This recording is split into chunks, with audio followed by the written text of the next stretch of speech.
রয়েছে প্রাচীন মায়া সভ্যতার গোপন রহস্য।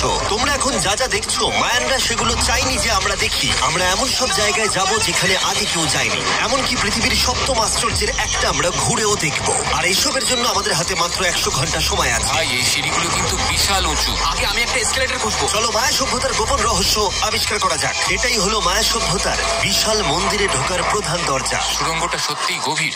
প্রথমে আমি যাব। হ্যাঁ ঠিক আছে, সাবধানে আমার কোনো এগোবে অসুবিধা নেই। এই মন্দিরটা প্রায় 2000 বছরেরও বেশি পুরনো। এটা অসাধারণ। আমরা এখন এক প্রাচীন মন্দিরের ভেতরে আছি। আমরা কোথায় যাচ্ছি? ও মাই গড, ও ওয়াও! এই মন্দিরে ঢুকলে প্রথমেই দেখা যাবে একটা বিশাল মূর্তি, যে ছিল একজন শস্যের দেবতা। একটা জাগুয়ারের মুখের